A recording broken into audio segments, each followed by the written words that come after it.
This is the introduction to the second session of Spiritual Reminiscence. This session is perhaps one that not everyone feels quite comfortable about discussing, but it is nevertheless an important one.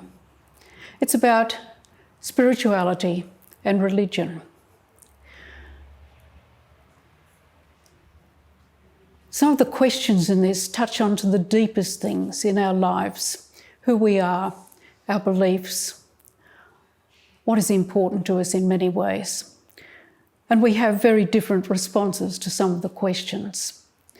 So in this session, we're going to look at these issues, realising that people come from all different kinds of perspectives, from having a faith to having no faith at all, to a variety of different ways of working through especially through their being spiritual. So we focus on a number of areas. And one of the first things that we ask is a really important question. It's, what do you think God is like? And you'll note you haven't been asked, do you believe in God? But what do you think God is like?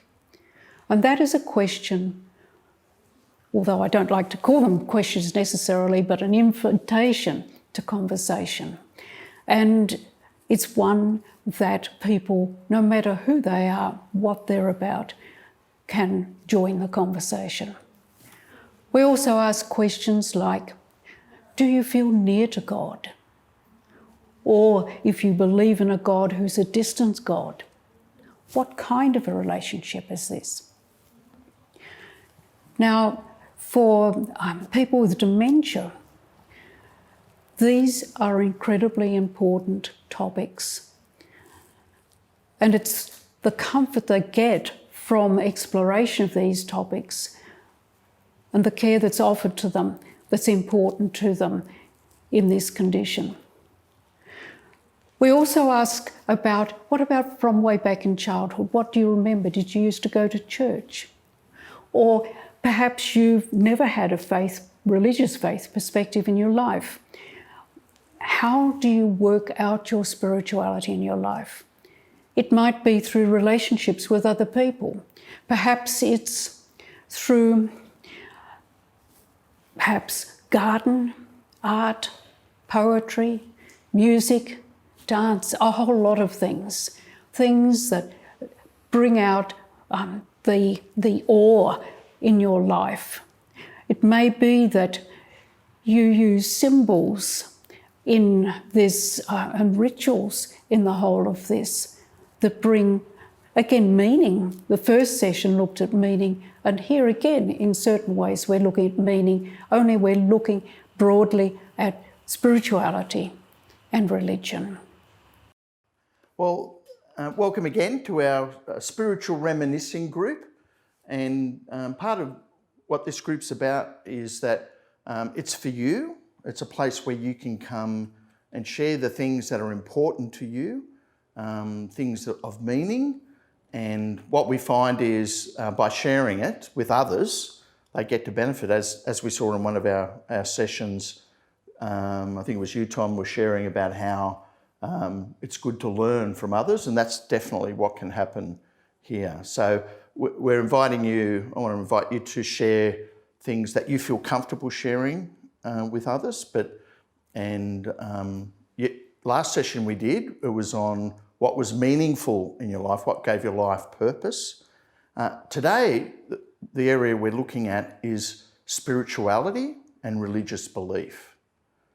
So that idea of the things that are most important to you when it comes to your connection to things greater than yourself, things that enrich you. For some, it's faith in God. For others, it's different areas, music, art, different things. So this is a chance for you to share about that. And one of the things we find with people over the course of their life, this is something that grows and develops, and we're very keen to hear about that. So the first question I was going to ask is for you to share what you think God is like.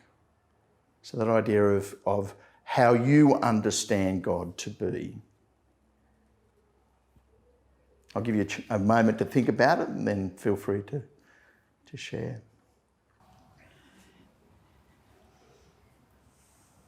I think he has to be very understanding because he had a son that came to, and he died, and he's been through all the things that most people are going to go through. So for you, Ardith, you're part of a church? Yes. Yeah? So which church are you part of? Catholic. Yeah, yeah. When you're saying about how he had a son, where did you learn about that? What are those? Oh, back at school, Yep, yep, going back a long time ago. yeah, I went to a convent school in Grafton. yeah. And so when you say you feel like that for you in your description of God, he understands. What parts of life what does he understand? Why is that something that's... Well, he understands everything. He had a son who died, and he's gone through all the things that people are going to go through. Yeah, yeah. No, it's very good. No, thank you. Yeah. What about for others? How would you describe what God is like? As a father. Yep, yep. So that's part of the family thing for you, Ardith, in your description of father and son. Yeah. Yeah. Hmm.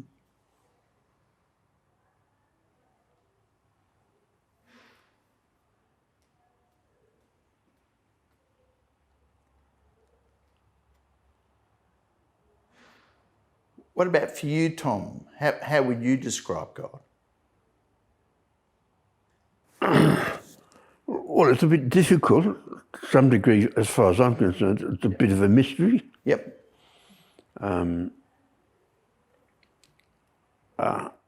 example, as I look back in my own life, my own failings, or the mishaps that have befallen me, and I said, how could God allow that to happen?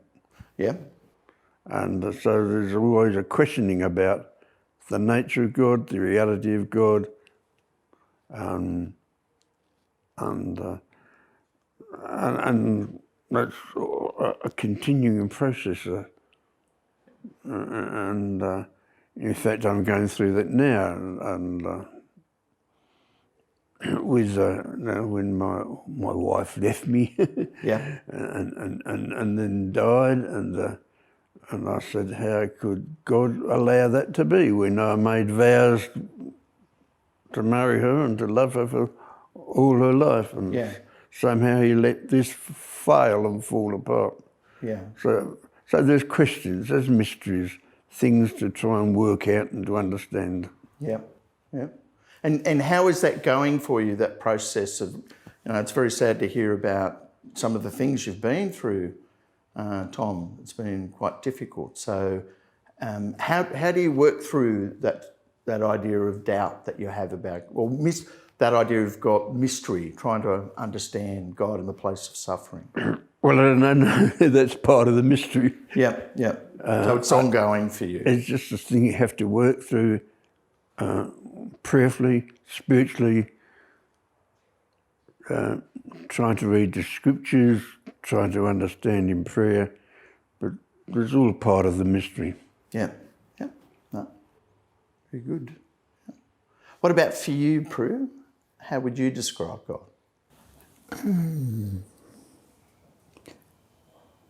Well, I'm Church of England, and one of my friends lives in London, and she was recently made a dame by the Queen, and she lives within 5 minutes walk of what she calls Buck P. Yep. And so then she told, she came out here because we had an 80th birthday party here. Yep. In Canberra, not in Canberra, it was in Rose Bay, and Biddick, who's now Dame Bridget Ogilvie, came out for that. Yep. And she told me that the Queen wanted to ring me. Would that be okay? I said, certainly. So I gave her my phone number, And since then, I've had about 3 phone calls from the Queen. Okay, so that's, yeah. And we share an interest in timber Yep, and trees. yep, And so one of the subjects I used to teach was dendrology, yeah, which is the science of growing trees in rows. yes, And I clarified that in Canberra, this is how suburbs are separated from each other yeah, by these rows of trees. yeah. And so the Queen told me where they all were just about. She really It's is. quite remarkable, Prue. So, yeah. She has a huge memory. So for you, when you were in the Church of England, what did God mean to you as you went through the Church of England and through your spiritual journey since then?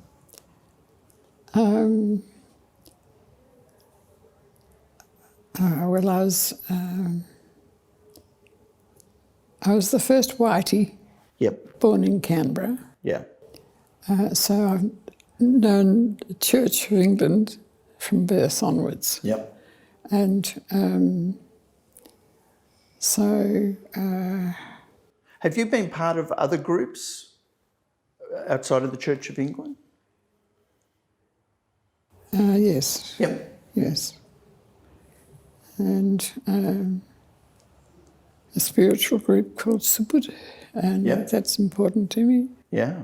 And yeah, so How was that important to you, that group you were part of? because it was a spiritual journey, Yeah, yeah, and it was developed by a Javanese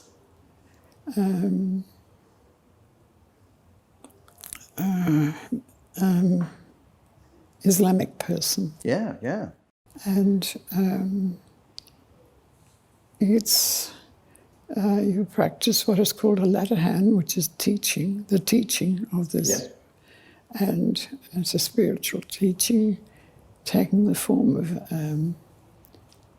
a worship, and so that's important to me. Yeah, no, definitely. So it sounds like you've had a rich journey along the way. But also along the way, I've remained a Church of England. Yes, yeah. So that's been a constant for you. Yeah. That's right. And So what about for you, Pat? How would you describe God? Well, my Church of England? Yep. Yes, well, I grew up in Shanghai and there was a Church of England there and a gathering. I didn't go very often. The clergyman used to say at Christmas time, "Nice to see you since last year." But anyway, we had a group there, yes, so that was sort of good, yeah. Yeah. And in the camp I was in, prison camp, yeah. So we met there and, you know, tried to continue normal life. Yeah. I was just a child, you know. But my father had quite a big say in what was happening in the church. Oh, okay. He wasn't a clergyman. Yeah. We were involved in it, yes. Yeah, churches, they depend on that wider group. Yes, don't they? yes, yeah. So that happened for 3 years, yeah. Yeah. That was all right. Yeah. The other question that I had, I mean, it was great hearing about our ideas and experiences of God, and that's an important part of who we are. And this is probably more of a personal nature, is how would you describe your relationship with God now? Well, I go to church every Sunday Yeah. and I try to do the right thing, examine my conscience every so often just to make sure that I'm not doing anything Yeah. that I shouldn't be doing. Yeah. What about for others? He's a good listener. Right. Yep. Yeah. So, how do you understand him as a good listener?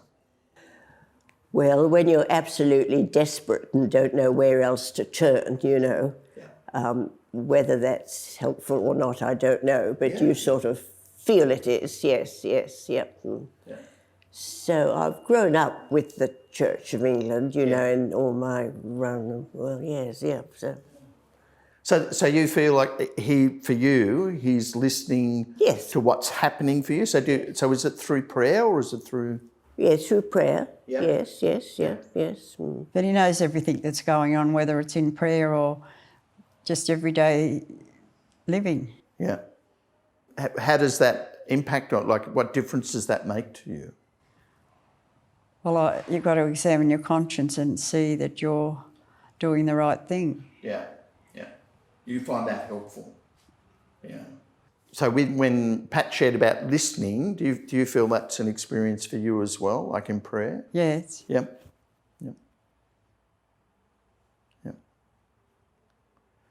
What about for you, Tom? How would you describe your relationship with God now?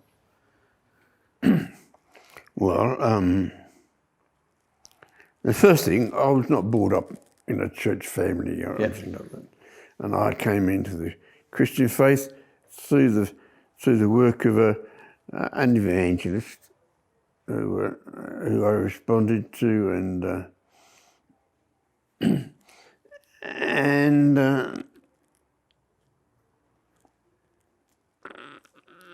he one of his things to me says, you've got to do something. Yep. You just can't be called into this. And so that's what I've always tried to do, try to find what he requires of me. Yeah. Yep. Now, I find that difficult to do in difficult situations, but that's my continuing quest to see what his call is for me to do. So, Prue, how would you describe your relationship with God now?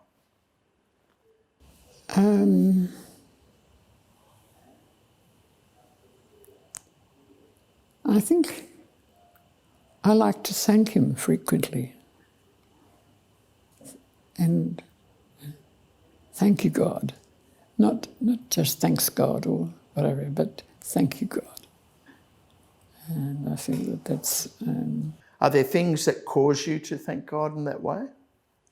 What are some of those things?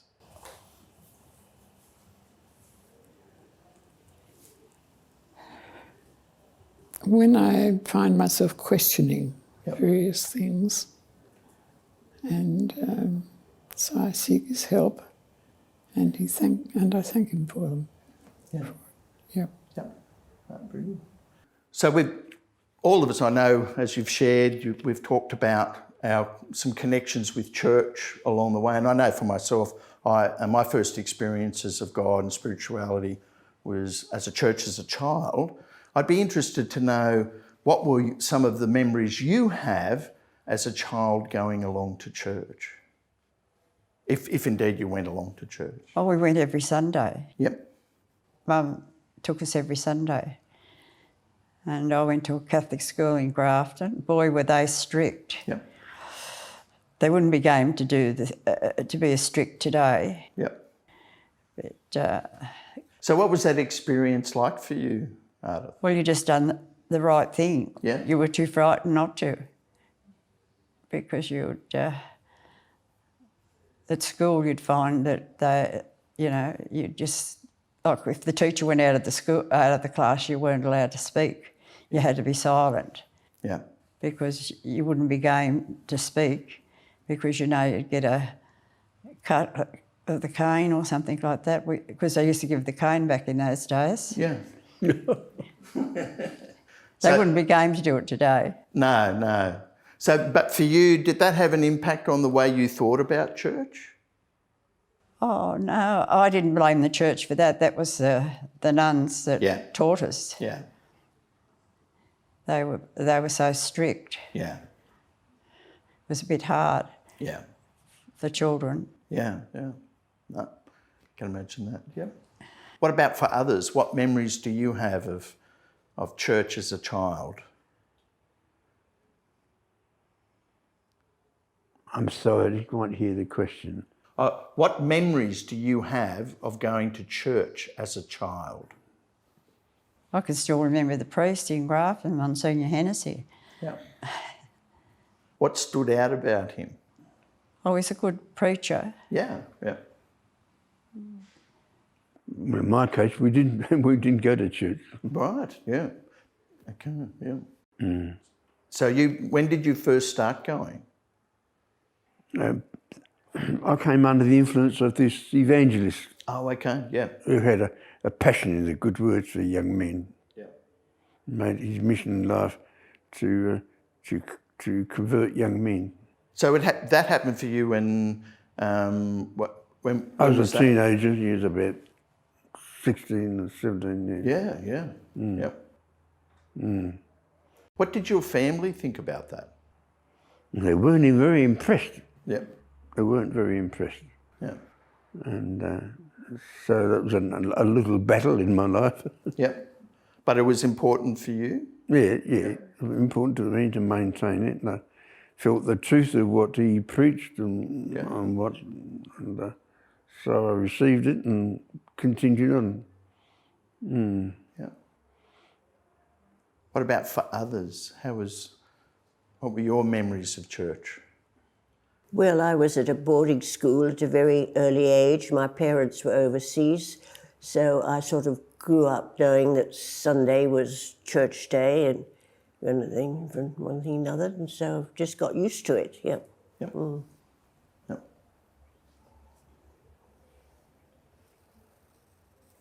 What about for you, Prue? Well, as I said, I was born in Canberra, and my parents lived in Mugaway, and there was a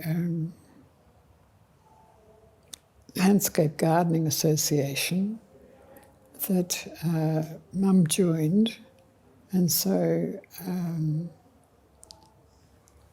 developing a garden that was effectively landscaped Yeah. into rooms.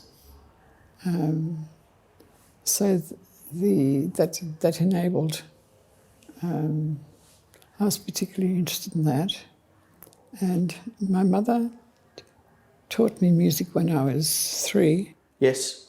and she discovered that I did have a skill for this, and so I said that when I left school I wanted to study music. Yeah. And so I did so, and the only place I could go for a degree was Melbourne University. They had a Bachelor of Music there. Yep.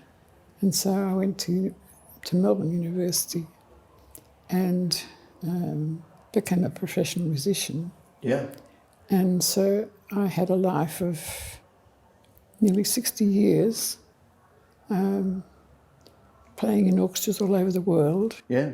So music has been a big part of your life. Oh, yes. Yeah. From even when you were 3. from 3 years of age. Yeah. Yes, I can remember. Yeah. Well, I can remember Mum singing to us when I was 2. When we Yeah, went to, yeah. Yes, she was very musical, and she was a fine musician. And so Mum and Dad used to go to concerts when we were really very young, and Yeah. so music was a constant in my life all the time. Yeah, It still yeah. is. And so was there ever, like when you were younger, was there ever a connection there with the church, or is that something that came a bit later?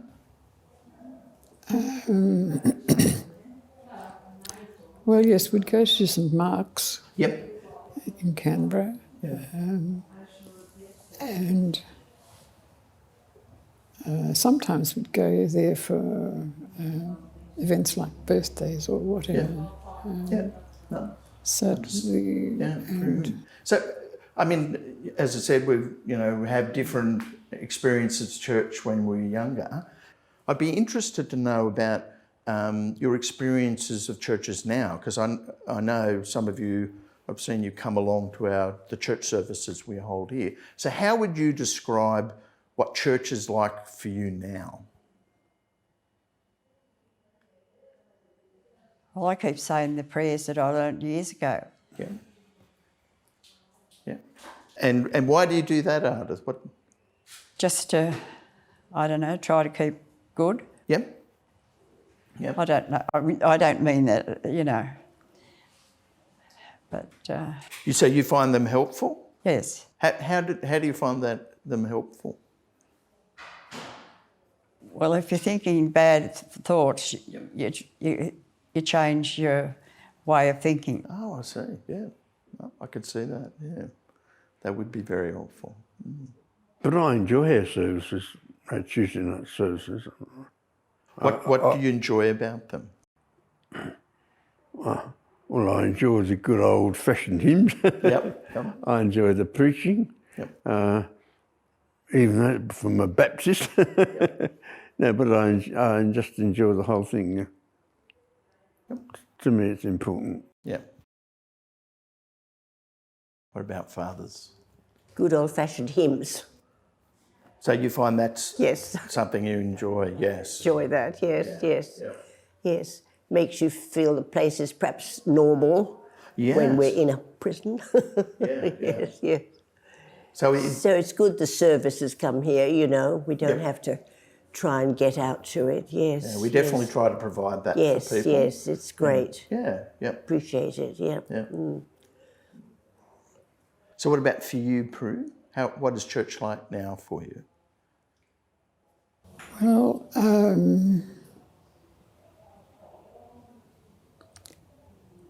I take part in some of the there are church services here. I'm quite interested in getting to understand more about the Presbyterian Church Yep. now that I'm in a place that's owned by it. Yes. Yeah. But I still remain a Church of England at heart. Yeah. I mean, one of the things we try to do is have people from different denominations and churches come in. Yes. So that's always something we're trying to work on. Yes. Because That's right. because there's such a variety of different ways that people express their faith or their spirituality. And that sort of brings me to the next group of questions that I had, and that was about, so we've shared a bit about the things, our spirituality, our thoughts of God, and the places and the experiences where that occurs. What I'd be keen to find out now is the things that we do, and we've already said a few of those, but the things that we do to help us stay connected to the things that are important to us. If we have faith in God, helps us stay connected to that, or the things that are, part of who we are as a person that we need to keep going. Is what are some of the practices? What are the things we do to stay connected? So if you think about what the things that give you inner strength, keep you going, staying connected to God, what are some of the things that you might do? They can include things like prayer, Bible study. For some, it's meditation. What for you is the thing that helps you stay connected? I think by prayer. Yeah. So I know you've mentioned some of the prayers you've learnt from childhood. Are there other ways that you pray, Ardith? I just pray in my mind Yep. with things and just hope that I try to do the right thing. Yep. That's all. And if somebody does the wrong thing by me, I just try to ignore it. Yep.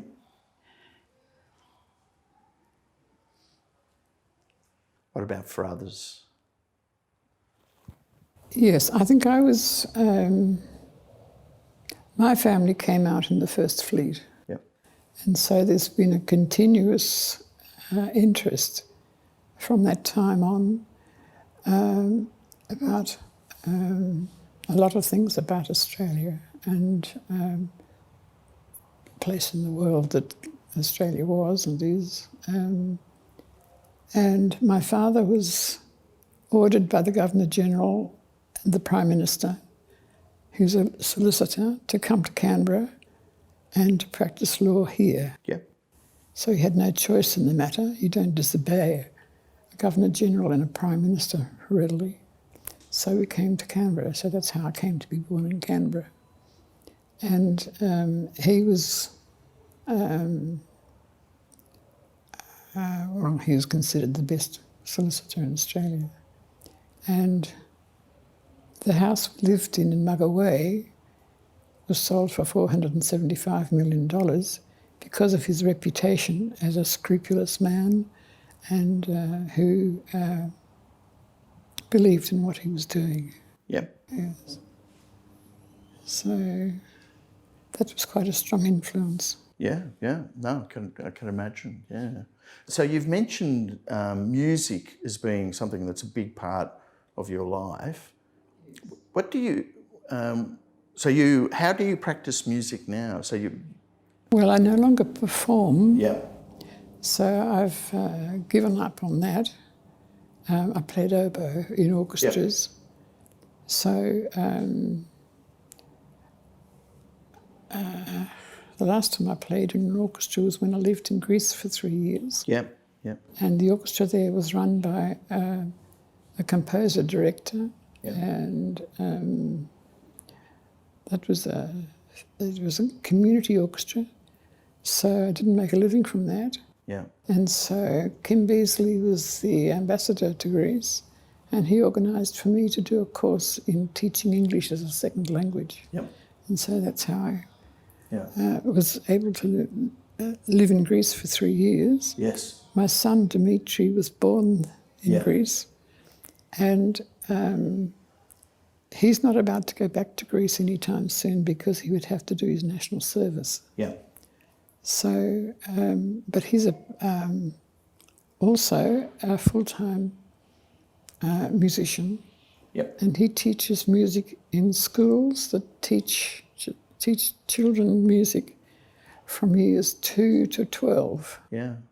And so every denomination is a church, and every different genre of Islam also. Yeah. Yeah. It sounds like your love for music has gone to your children, which is wonderful. I think you mentioned earlier how you like to listen to music. What would you say listening to music does for your spirit, your soul? It's essential. Yep. Music is essential to me. Yeah. And because it does that. Sorry, I missed that. Because it does that. And how do you find that? How is that expressed? How does that feel? Well, it's central to my being. Yeah. Because music is the most important part of my life. Yeah. No, that's very good. What about for others? What do you do to help you stay connected to those things that are most important of all, whether God or the things that matter most?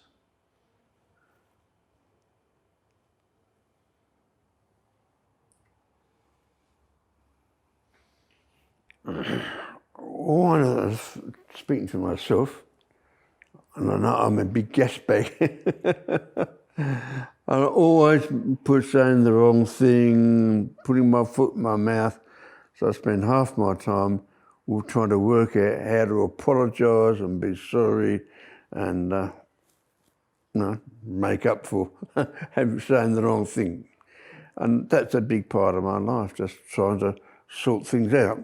But, like Sue, I love music. I've got a big collection of CDs, and I read history very deeply. So all these things help me in my search. Yeah, no, very good.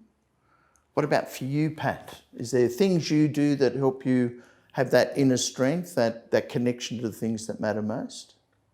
No, I don't. I just accept what comes along, I've lived all over the place and been, different prison camps and things like that, so I just take what comes. Wonder where I'm going next. Yep.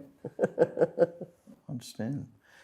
Another question I had, and it follows on from that, is how can other people help you in staying connected to those things that are most important of all? How can others help you in your spirituality? Well, seeing your family is the most important thing. And talking to them, I find that's very helpful. So if we could help you stay connected to your family? Yep. That's the most important thing. I've got 5 children. Yep. Very busy. Yep. 13 grandchildren. Yep. That's a lot, yes. It's a rich life, yeah. What about for others? How can we help?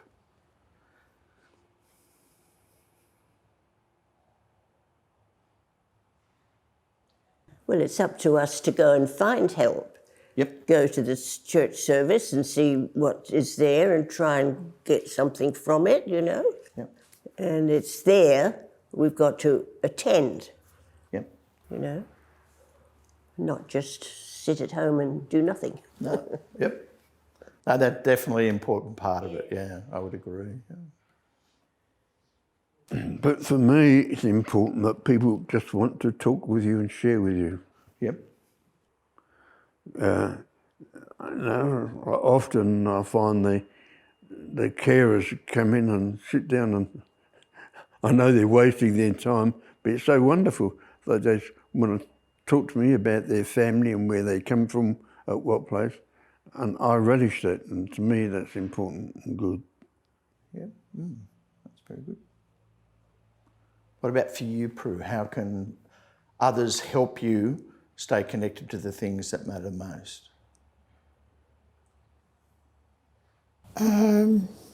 By joining in to several church kind of either in the Anglican Church or in the other group I have, that's Seward, and that's worshipping on Sundays, and that's connected to the Islamic faith, Yeah. Seward. But that's interesting. It's Yep. very spiritual. So if we can assist you to stay, being able to spend time with them, That's right. go to the different services, that would help. Yes, that's right. Yes, yes. I had a final question really, and it's more to do with this group and meeting together and sharing in this way. And the question I had is, what do you feel like you gain from doing something like this? It keeps you connected. Yep. And particularly feel that you're connected to God. Yep. A ready audience. Sorry? A ready audience. Yep, yep. And on my mother's side, everybody went to all the women, young girls, went to New England Girls' School up in Armidale. And so that was very, very important to us all. Yeah. And it was a secondary school. Yep, yep. And so from Canberra, there were 90 people Yeah. from Canberra going up to Armidale to worship in all the different religions that were centred in Armidale. Yeah. And so you said about in this group here, you were hearing about different people's journeys. How does that impact on you when you hear that? Well, you're open to understand what they do and what their particular faiths mean to them. So you share information about all these different kind of religions. What about for you, Ardith? What have you got from being in a group like this? We find out what other people are thinking, Yeah. and you can, if there's anything they say, you might be able to help them. Well, you're just only too happy to do it. Yeah. What about for you, Tom? Well, I find it always useful to be part of a group and a membership of a group and to share and let people know what you think and what your problems are. Definitely. So for me, I often meet one-on-one, but to have a group where people are sharing, it can be very helpful. Yeah. So you hear different things. Yeah. So, well, thank you. That's all the questions that I had. So thanks for being part of this, and I think I've definitely learned a bit more about each of you, and I hope you've done the same with one another. There are some more sessions that we'll do coming up. So there's some other topics that we'll be covering. So I'll look forward to meeting with you again, and I'll be in touch with you when that happens. Thank you. Yeah, so that'll be good. We'll do them each week. But we can look forward to that. So thanks for your time. Well, thank you. Thank you. Thank you.